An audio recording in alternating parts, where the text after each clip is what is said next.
The Fantasy Holics Podcast. Jackson takes it himself. Look at him dart back and forth. Oh, he broke his ankles. Now he's got an entourage, and he's got a touchdown. Your source for all things fantasy.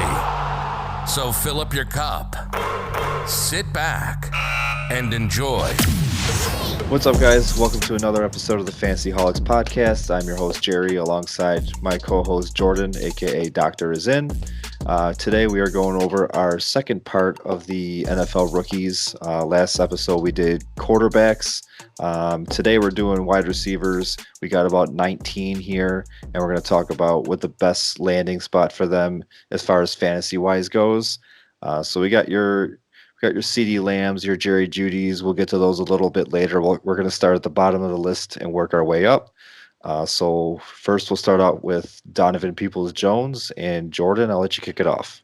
Yeah, so let me first preface this by saying that I added a few after Jerry came up with the initial list. And I think anybody who follows the draft at all knows this class is really, really deep. And even, so we have 19 that we're going over today. We did 13 quarterbacks last week. So in the spirit of keeping up with strange numbers, we're going to do 19 wide receivers. And I mean, I would argue there's even more that you could add to this list. I would say that this class goes legitimately 25 deep with all guys that I think could end up being starting caliber players. So Peoples-Jones was one of the later additions, wide receiver out of Michigan. I think he is a developmental pick, but I think given the right coaching staff, given the right situation, he has the opportunity to develop into a starting caliber player. So I had him going to the Giants. That's not a situation where I think he would start right away. He'd be behind Shepard and Tate and Slayton. However, Joe Judge is over there now, and one of the things that I don't think people really realize is he was really good working with the Patriots wide receivers, and he was a fantastic coach over there. So I think Peoples-Jones is going to need a really strong coach that's good with working with wide receivers. So that's why I had him going there. All right, and I got him going to a division rival of the Giants, going to the Eagles. In college, he was somewhat of a return specialist, returned a couple kicks, and he averaged 10 yards per return in his, not last year, but the year before. And what that would do, that would allow Miles Sanders to kind of decrease his kick returns and punt returns. And as we know, Miles Sanders is going into more of an every down starting running back role this year, and you don't want to have more bodies hitting him than you have to. So get somebody in there that's a return specialist. Philly is one of the bigger wide receiver needy teams in the draft, so I could see them going somebody else a little bit later on. We'll probably be bringing their name up again, but maybe going 2-3 wide receivers in this draft, but getting a guy like Peoples-Jones back there returning kicks, kind of like Deshaun Jackson did back when he was there the first time. Next up, we got Van Jefferson out of Florida. Where do you got him going? So I have him going to the Patriots. One of the biggest reasons for that, if you really dive into Van Jefferson's scouting report, he was actually a really talented special teams player at Florida. He kind of has a very diverse skill set. I think the Patriots are known for taking players like that and really using them for their strengths. And not to mention, they really take the player and their overall talents into consideration. So I think they'd be able to utilize his skill set the best. They've used Matthew Slater for a long time in a dominant special teams role. I think he's getting a little older. They did sign him for a few more years, but I think Van Jefferson could replace Slater. And I do think he has more upside on the offense than Slater does, and I think they'd utilize his skill set appropriately. All right, and I got the same reasons as you, but I got him going to the Jets. Basically, he'd be filling a role that was left by Andre Roberts last year. Prior to last year, Andre Roberts ended up going to Buffalo, so they don't have that kick returner there. Good special teams player, like you mentioned. But again, it's another team that is wide receiver needy after they lost Robbie Anderson in free agency. And I know they went out and got Rashad Perriman, who could end up being their an every down guy there for them. But it's another team that I think that is going to be dipping their hand in the wide receiver pot more than once. And so him going there, kind of filling in for Andre Roberts after they had that void there last year. And but I think the Patriots could also work there too. So another division rival there. Next up, we got Antonio Gandy Golden. I'll kick this one off by saying that mine's going to be a mystery. I do have an article coming out on him next week as part of our draft team that we got. So all of us did a specific article on a specific player. So I'm not going to release mine yet. So who do you think the best landing spot for AGG is? So I have him going to the Saints, and from a fantasy perspective, I think that'd be super intriguing for him. I think he'd be a big body right next to Michael Thomas. You put Emmanuel Sanders in the slot, and I think that's a good trio right there. Not to mention, that's a nice offense. He'll get lots of targets. I think that he would be pretty fantasy relevant, even year one. I say pretty fantasy relevant, I guess, in the spectrum of rookie wide receivers who historically haven't been overly successful. Last year kind of went against the grain a little bit, but I think that he could have success in year one in that offense, and so I like that spot for him. Yeah, I mean, I think anybody that goes into that offense could be good, especially this one year with Drew Brees' last year there. They're going to be going all out for it. So anybody that goes in there could be getting you some good fantasy points as a late round sleeper. Next guy up, we got Michael Pittman Jr. out of USC. We'll kick you off again. Where do you got him going? Yeah, so a lot of people had him going in the third or fourth round. He's been moving up draft boards, and I think that he might end up going in the second here. I have him going to the Jets, and I think with that you'll hear that name a few times. This probably won't be the last time that you'll hear the New York Jets brought up. I don't necessarily wish that upon anybody. I don't trust Adam Gase, so I don't know if I love that from a fantasy perspective, but I do think that he'd get playing time right away. He'd be another big body right next to their other wide receivers there. Perriman, Crowder. Yeah, I was like, don't know why I lost Rashad Perriman's name. You literally brought it up 30 seconds ago. Jamison Crowder's a slot receiver, so you have Crowder in the slot. But I think Pittman would get a lot of targets in that offense, and I think that'd be a good situation for him. Good spot for him. I got him. A good spot for him would be the Ravens. Bigger body possession type. He can help with the progression of Lamar Jackson. As we saw last year, Lamar kind of progressed substantially from the year before to last year. Help him progress into a better passer. I know he had 36 passing touchdowns last year. I'm not taking that away from him. No but respect. any more wide receivers, any more big body wide receivers that you could get Lamar Jackson, it's just going to help him. It's going to help justify Lamar going as the first quarterback, second quarterback off the board, picking him in the second round. Like I'm seeing in even single quarterback mock drafts, are seeing Lamar Jackson go early. So get him more help and help justify why you're picking him that high, even though his rushing upside does that already. But I got the Ravens. They got a lot of small guys there, but they do have some room for targets with Hayden Hurst leaving, and they don't really have a big possession guy yet. Next up, we got Colin Johnson, wide receiver out of Texas, one of the bigger bodies in this draft. Where do you got him? So I have Colin Johnson going to the Seahawks. Reason being, they love their big-bodied wide receivers. He's a little different. I think when you see a big-bodied receiver, you expect them to be a huge down-the-field threat, but he's more of a possession receiver for a big guy. So I think he fits in perfectly. I think Metcalf could stretch the field. Tyler Lockett's a little smaller. Russell Wilson is obviously one of the better quarterbacks in the NFL, so I think that'd be a good situation for him, and I think he fits in with their current group of wide receivers right now. I wouldn't hate that. I mean, if you got Russell Wilson throwing him the ball, that definitely boosts his fantasy relevancy there. I got the Bills. I think it's pretty obvious that we were kind of hurting for wide receivers last year. Then they go out and get Stephon Diggs, which basically cost them their first rounder. So the guys like Chanel, the guys like T. Higgins, we're not going to be looking at those guys because we don't have a first round pick anymore. But even with Diggs, we still don't have a big body wide receiver on the roster. Diggs is 6 foot, John Brown's 5'10", 5'11". Cole Beasley's pretty small too. So I'd hope that they're still looking at a big body wide receiver. So Colin Johnson, I think, would be a good fit there. He doesn't have to be a day one starter. He's able to develop until either Cole Beasley's or John Brown's contract expires, and then kind of slip in there. But I'd still like them to go out and get a big 6'4", 6'5" guy that could just rip the ball out of cornerback's hands in the back of the end zone. Next one, we got Tyler Johnson, no relation, out of Minnesota. Where do you got him? I have him going to the Cardinals. He's going to be, I think, a pretty solid possession receiver in the NFL. He has a great hand, so wouldn't get a lot of starting time day one, but I think once Larry Fitzgerald hangs up the old cleats that he'll be able to step right in there and fill that role.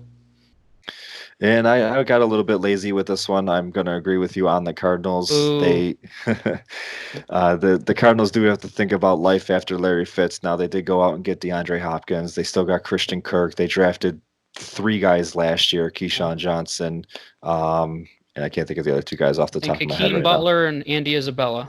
Yes, yeah, Hakeem Butler is a nice big body I can too. remember them, but not Brashad Perriman.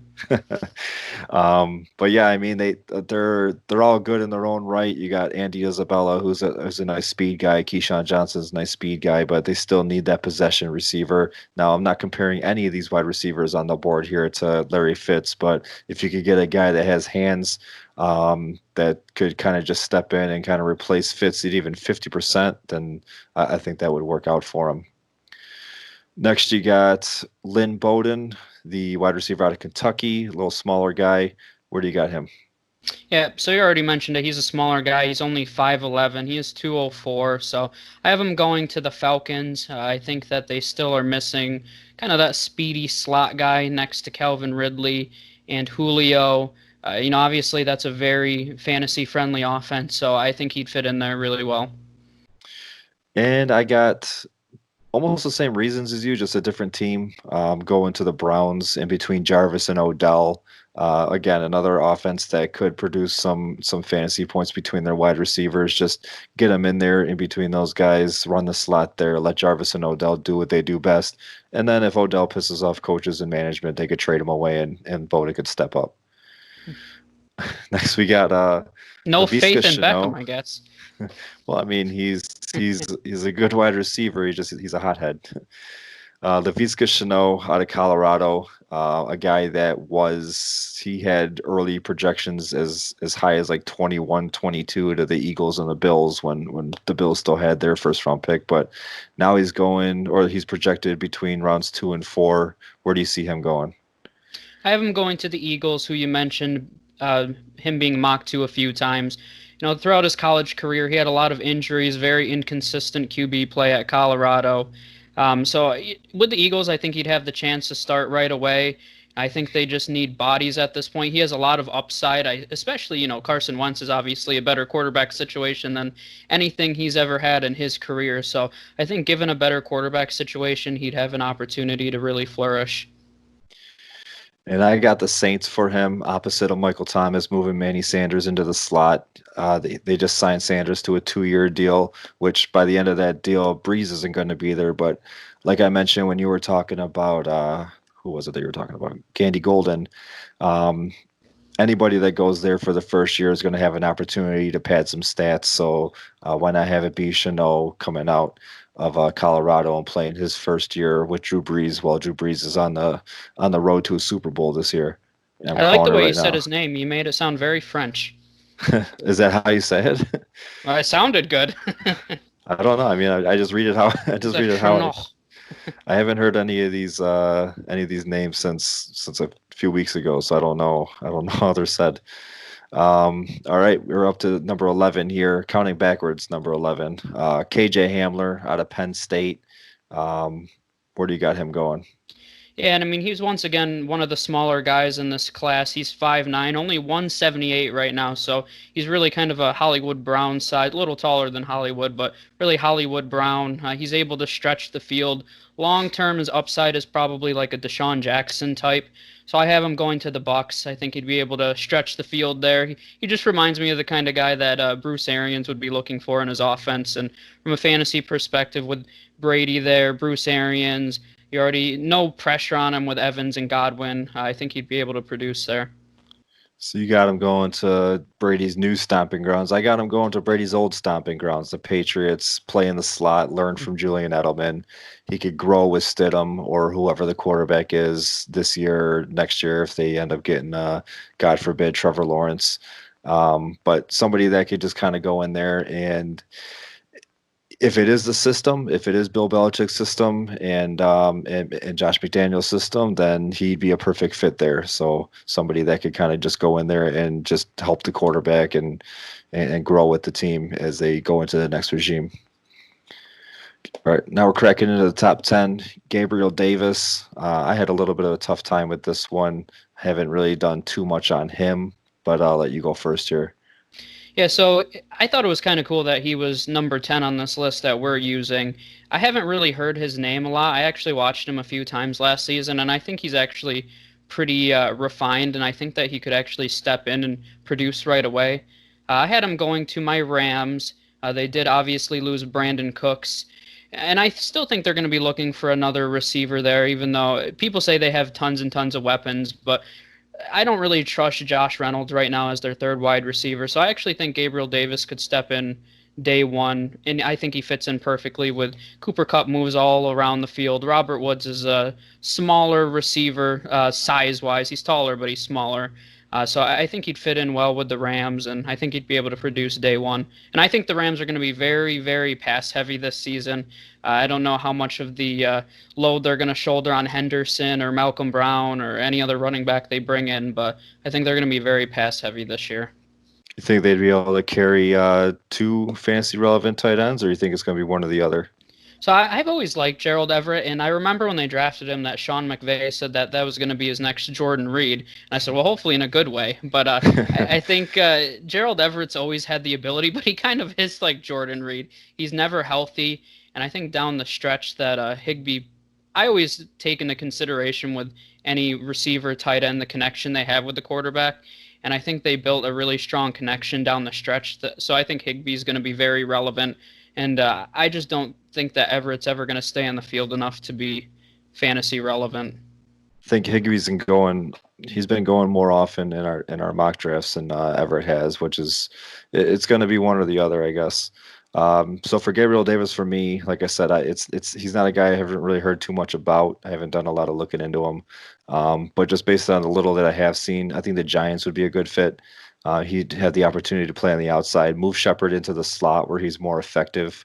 Shepard has had a lot better games where he's played out of the slot. Still got Golden Tate there. They still have Darius Slayton there. So I mean, don't forget my boy Darius Slayton. No, I'm not. I have him in my dynasty league too. So I just had a brain fart on his name. So another weapon for Daniel Jones. You still have that. You still got one of the best running backs in the league in Saquon Barkley. You got one of the top when he's healthy tight ends in Evan Ingram. So a lot of players for the ball to go around, just the one football. But moving Shepard into the slot where he works the best could be good for the Giants as a whole. So get somebody in there that could play the outside. All right, now we're into the top 10. At number 9, we got Denzel Mims out of Baylor. Where do you got him? I have him going to the Bears. I think the Bears are still going to be looking for that number 2 wide receiver. I think Anthony Miller is a little more of a slot guy. So from what I've seen from Mims, I think he's kind of plays similar to Allen Robinson. Obviously not up to that caliber yet, but I think if you slot him right across from Allen Robinson, that'd be a good spot for him. Obviously the quarterback situation's not ideal. So maybe if you're in a dynasty league, he's more of a long-term play because I'm assuming that they're going to sort out their quarterback situation after the season. But even if Nick Foles start, I have more faith in Nick Foles and Mitch Trubisky, and I still believe in Matt Nagy as an offensive mind, so I still think that's a system that can benefit players. And I don't have his quarterback situation being much better. I got him going to the Jaguars. He'd be a good complement to DJ Chark. D.D. Westbrook has kind of been a little bit of a disappointment. DJ Chark had a huge year last year. So, I mean, I think the Jaguars are going to be looking at another wide receiver or two in this draft, and I don't think that. I mean, they pick at 8 or 9. I think it's 9. I don't think they're going to take one that early. I mean, they could go with one of our top 2 guys, not just our top 2 guys, but many scouts' top 2 guys. But they could go with one of those 2 guys, or they could wait into the 2nd, 3rd round, grab a guy like Mims, pair him up with Chark, and hopefully get that passing game going. That the AFC South is pretty. For the most part, I think it's fair to say it's pretty wide open. So if they could build a good team, get that defense back to what it used to be, they just got to put some points up on offense. So they definitely need weapons there. Number Yeah, and I 8. like any wide receiver that goes to the Jaguars too. And I've mentioned this before, but Jay Gruden's their offensive coordinator this season, and his systems tend to be very pass heavy. So I actually like that spot as well. All right, I got a thumbs up from the doctor. Uh, this You're good to one go. You're clear. this one I'm gonna get my thumbs down because I don't know how to say his last name. Brandon Brandon A from Arizona State. Yeah, I think it's Uh, Aya. yeah, I don't know. It's a tough one. It's tougher than Laviska's last name. Where do you got him going? So I like your landing spot for him a lot too, and I was going back and forth between these two teams, but I had him going to the Dolphins. I'm assuming that their quarterback situation is going to be solidified this season. I think he's a smaller wide receiver. He's a big play guy. I like him. Put him in that slot next to Preston Williams when he's healthy and Devontae Parker, and I think he'd have the ability to make a lot of big plays. So I got him as a slot guy going to the Cowboys, kind of replace what the Cowboys wanted from Randall Cobb last year. Of course, Cobb went over to Houston to take over for DeAndre Hopkins. He could move into a number 2 role if Gallup ends up leaving after his contract is done because money is tied up into Dak Prescott, Zeke Elliott, and Amari Cooper. So I know the cap's just going to keep on going up, but it's kind of hard to keep 3 top contract guys. So I think if they do grab a wide receiver here, it's not necessarily replacing Gallup, but it could be replacing Gallup for the future, or Amari Cooper. Who knows? I mean, but we'll see. We'll see what happens there. But long story short, I think the Cowboys would be a good spot for him. Give Dak another weapon, especially if they're going to be paying him $35 million a year. Give him all the weapons that he can to show that he's worth it, even though he's not. Jalen Rieger is number 7 out of TCU. We both agree on the same one here. He's been shooting up draft boards too. I mean, we both said the same team, but I mean, I could see the Eagles going after him. I could see the Patriots going after him. But why don't you? You said the Eagles too, but why don't you kick us off here? Yeah, so I put the Vikings initially. I think that his best NFL comp is Stephon Diggs, so it would just make way too much sense for them to lose Diggs and replace him with a Diggs-like player. And then you put the Vikings, so I said, no, that's no fun. I'm going to pick a different team. So I also said the Eagles, and I think that they're just going to need bodies, and especially talented bodies. I think he's going to be somewhere in between Deshaun Jackson, Stephon Diggs, somewhere in that realm. I think more Stephon Diggs, but he can provide big downfield plays for him. Carson Wentz has a big arm. I think that'd be a good offense for him, and I think from day one he'd be very fantasy relevant. Yeah, the Vikings, they have 2 first-round picks, both in the 20s, mid 20s. They definitely need a lot of secondary help though. So I mean, if they are going to take a wide receiver and Rieger's the guy, he'd definitely be fantasy relevant there, just replacing out with the old and with the new basically. But I don't know if I see them going wide receiver at all with either of those 2 picks. But this is more so where the best fantasy fit for these guys are. So that's where the Vikings come in for them. Number 6, Chase Claypool out of Notre Dame. Let you kick it off again here. Yeah, so I think he might be the biggest wide receiver in this class. He's 6'4", 238. I know Colin Johnson was 6'5", but almost 15 pounds lighter. So Chase Claypool is a huge guy. I mean, really tight end size there. So I had him going to the Ravens. They obviously have Hollywood there. They still need a big-bodied, more possession wide receiver. So I think he'd fit in well with what they do. And obviously that offense put up a ton of points, so he would have an opportunity to make some noise there. Yeah, big body. I like his size too. Again, I'm a sucker for big body wide receivers, but I got the Packers for him. They just signed Funches on a 1-year deal, but they need more of a long-term guy to pair with Adams. Who knows? Funches could be that guy. He's only 25, 26, I think it was, but a true number 2 for Aaron Rodgers. He's got almost the same build as Devin Funches. He's a little heavier than Funches is. So if they like what they see out of Funches, but want to get a cheaper option, Chase Claypool, draft him, get him for 3-4 years, and then kick Funches to the curb and kind of get the same production out of him. If Funches lives up to what he's supposed to, we don't want to see Funches of the past, especially not of last year, where he only caught 3 catches. Yeah, and I think another note on Claypool too. I was just scrolling through these other wide receivers quickly, and he's one of the faster receivers that we've had as well. He ran a 4.42, and that's one of the faster ones. I think Mims was ahead of him that we've talked about so far, but he's got a lot of speed at that size as well. Yeah, he's a tank. He's a big guy, but he definitely has some speed behind him. He I mean, he could pretty much go to any of the 19, 20 teams that you were looking at that could use a wide receiver. But either one of those two, the Ravens, they basically need that number one. The Packers, they need a complement to Devontae Adams. So two very good options there. All right, now we're into the top five. Justin Jefferson out of LSU. I did a article on him. Also, that's up at our. It's not on our website, but it's on our fantasy page. So if you want to check that out, but let you kick it off here. Where do you got him going? So I have him going to a team you just mentioned, the Packers. I think he could stretch the field next to Devontae Adams, and I think from a fantasy perspective, that's a dream scenario for him. I know you have him going somewhere else, and he'd have a nice connection in that spot. But I think just in the Packers' offense with Aaron Rodgers, he'd have a chance to make a ton of noise. And I think low key that he could be the best wide receiver long term in this class. I think that Lamb, Judy guys ahead of him are more refined right now. But long term, I think he has the ability to be right in that conversation with them. Oh, definitely. And they got a guy coming out next year out of the same school that's going to be making a lot of noise too. We're going to be talking about him a year from now, but I got him going to the Bengals. If everything goes the way it's supposed to go, Joe Burrow is going to be drafted first overall to the Bengals, and then the Bengals do pick at 33 overall. So pair him up with Joe Burrow, kind of get that instant connection there. That also makes AJ Green expendable. They could go out and trade him, get what they can for him. He is on the franchise tag now. I don't know. Did he sign it yet? Do you know? Was there a deadline for that?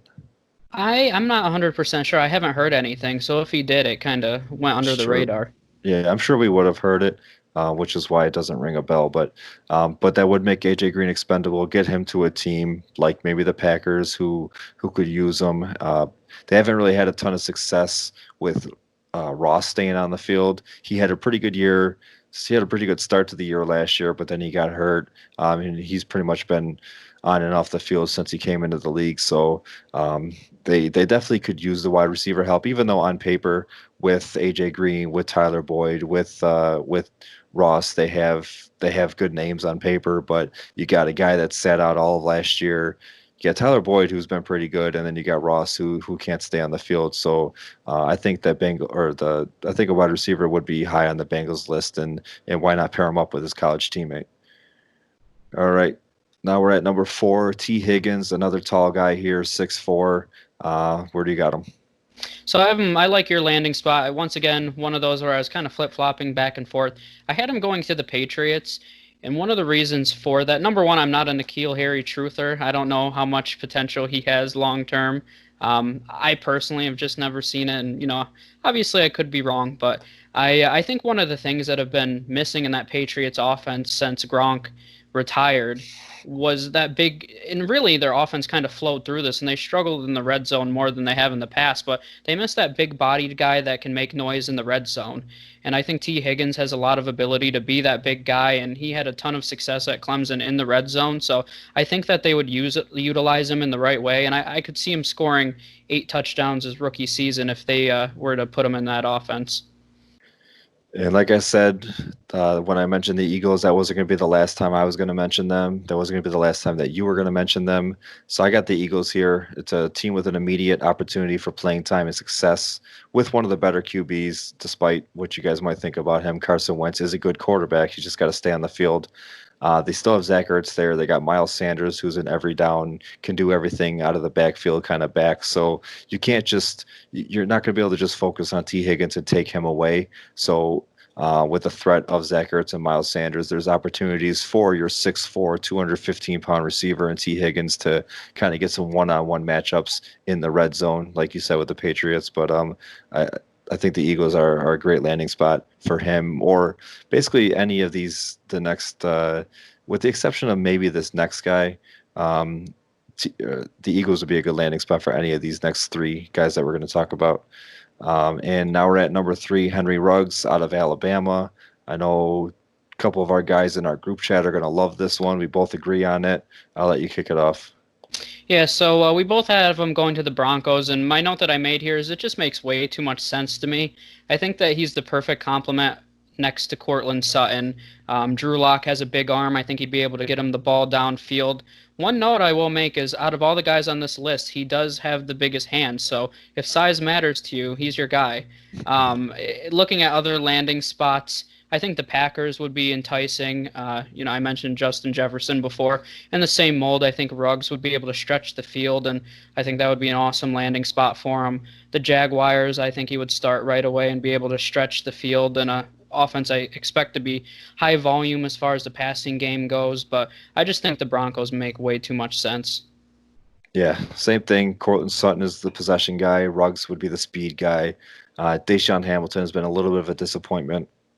It's another team with a young quarterback, so any weapons that they could get to help him out would be better for him, for the team as a whole. They went out and got Melvin Gordon, so that offense is going to be improved. They picked 15th overall, so if any of these three guys drop to him, Henry Ruggs or these other two drop to 15, then that's an immediate upgrade for them in a division where you're playing second fiddle to KC, so you got to be able to put up points. The next we got is Jerry Jeudy. He comes in at number 2, wide receiver out of Alabama, one of the better route runners in the draft. Where do you got him going?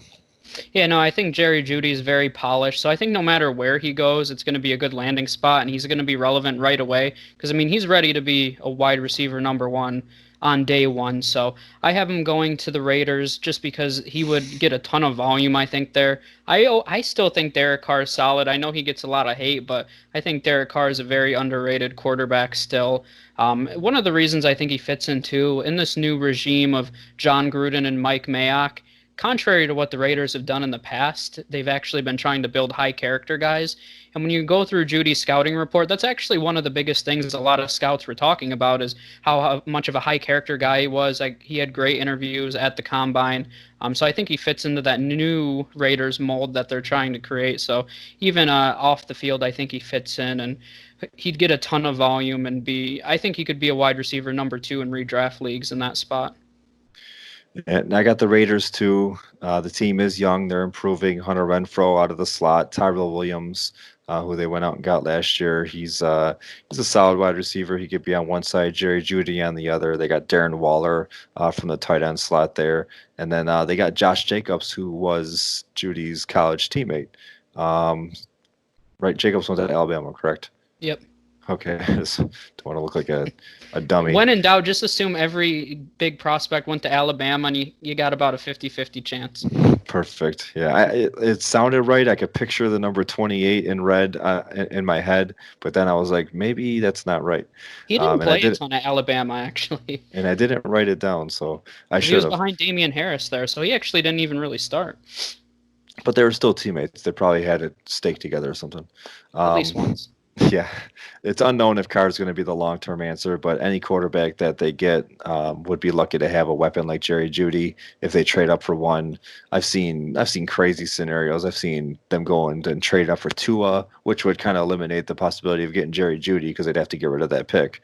But Tua, they getting, even if they stay at, I think what they're at 12. We'll talk about that in another episode, because even if they try to trade out of that spot, then Jerry Jeudy is no longer in that conversation anymore. And finally, the number 1 receiver out of this draft class, whether you think is Jeudy or not, the one that we found on this list is CeeDee Lamb, wide receiver out of Oklahoma. He's kind of just the perfect fit for any team. But where would you think his best fit is?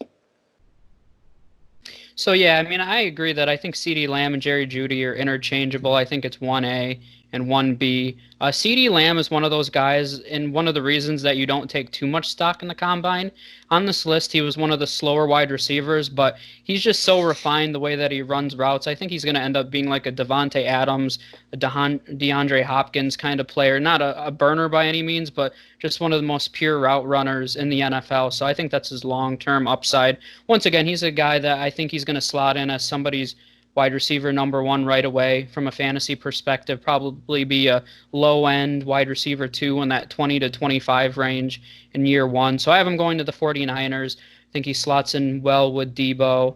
And obviously he'd get the targets there. They don't have a ton of weapons there right now. I think it's Samuel. They have Jalen Hurd, I know right now, but really they have Kittle obviously, but they're going to need weapons. So I think from day one he'd have a big impact. One of the only reasons I'll mention that I bounced back and forth between the 49ers and the team that you have, but I hate the head coach of the team that you mentioned, and I think it's a black hole. So I don't wish this upon him. I just want to say you can't forget about Kittle, or else somebody will come after you. Yeah, I was like, I better say it immediately. I got him going to the Jets. It's like you said, you don't like the coach Adam Gase, but he would be the clear-cut number one on that team, and a handful of teams he'd come in and be the number one. The Raiders we talked about. Who else? The Eagles we talked about. So like any of these teams that gets them, they're getting a stud. But he'd have the opportunity to grow with Sam Darnold, grow with that offense. He would give the Jets a legitimate challenge to go up against the DBs that they have in their division. Two of the top three defensive backs, cornerbacks in the division are Trey White and Stephon Gilmore. So they need a guy that's going to be able to go out and challenge them and not just kind of give them a passing shot in the passing game there. But the Jets, I mean, they pick one pick before the Raiders. They pick at number 11. The only other team that could really see grabbing him that early without any trade ups would probably be the Jaguars at 9. So it'd be perfect fit. It's 100% realistic that he lands there, and it's probably the Jets' biggest need on their draft board. So as a Bills fan, I don't want to see it, but as a fantasy player, I wouldn't hate it. It's I mean, you got Sam Darnold, who was a lot of scouts' number one quarterback coming out of his draft year. He's got an arm on him. As long as he doesn't come down with mono, he's okay to go. So we got He's got a bad case of the Gase. yeah, that's they need to get him out of there. Hopefully, he doesn't stick around for a long time. Damn, I can't think of his name. Cowboys coach Jason Garrett. Oh my gosh. But yeah, that's the top 19 that we went over. Again, there's probably a couple other ones that we could have put on this list. But we're on YouTube. If you wanna, you could leave comments on there. You can leave comments on the Fantasyholics Facebook page. Let us know where you agree, where you disagree. Anything that sticks out to you. I mean, we kind of went over these notes together, so as you were writing yours and as I was writing mine, we were kind of talking. But anything that, while we're on camera here, that sticks out to you that you would have changed or that you absolutely disagree with or anything like that? No, I mean, I don't really think so, and I mentioned it at the beginning, but I'm excited to see where a lot of these wide receivers land. I overall just think it's a really strong class, and I mentioned before, I think it goes 25 deep.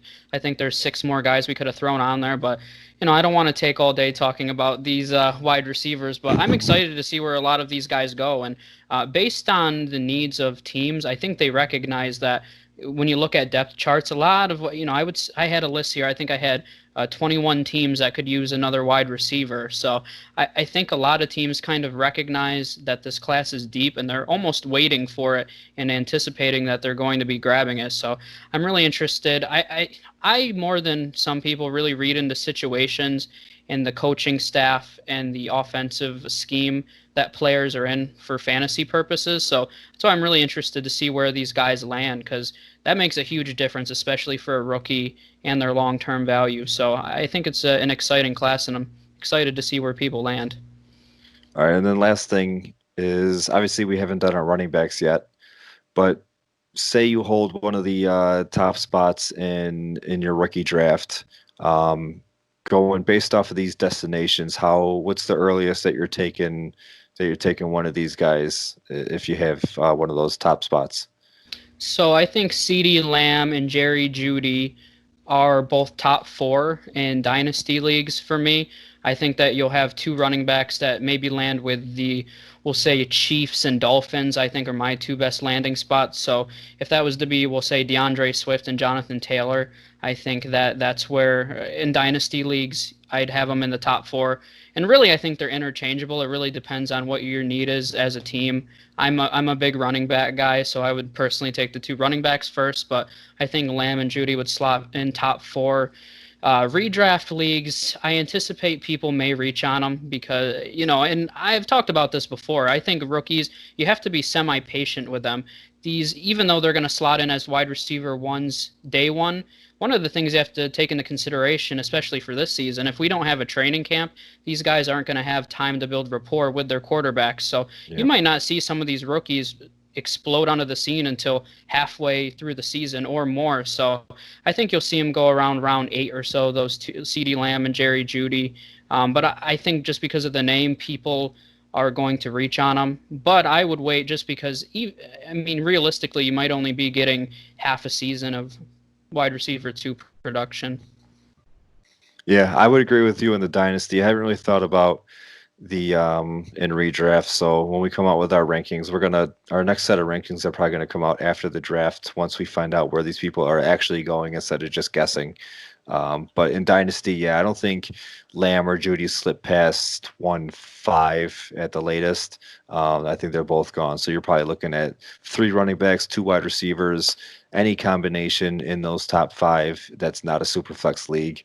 Obviously, super flex, you might be looking at Tua or Joe Burrow going in that top 5 as well. But non-super flex, you're probably looking at DeAndre Swift, Jonathan Taylor, maybe Dobbins. It really depends on where the third guy goes, and then Lamb and Judy, and in no specific order. I mean, you can see Lamb go at 1-1 to a team that absolutely needs a running or a wide receiver, but yeah, I don't think they slip past 5 either. But that's going to do it for this episode here. The next one we do is going to be the running backs. And then we're going to do tight ends kind of mixed with a couple IDPs if you're in any IDP leagues. So, because we don't really have more than 5 to 7 tight ends. So we could either make it a short show or we could throw some tight or IDPs in there too. So figure that we'll do some IDPs where Chase Young is the best fit, even though we know pretty much where he's going. Isaiah Simmons, Jeffrey Okudah. So we'll talk about the basics, maybe throw in a couple wild cards in that one too. But so look out for the running backs one, look out for the tight end IDP one, and we got a lot of other cool shows lined up for you guys. So just keep a lookout for those.'re on YouTube at Fantasyholics. We're on Twitter at Fantasyholics1. Our website is officially launched. It's the Fantasyholics.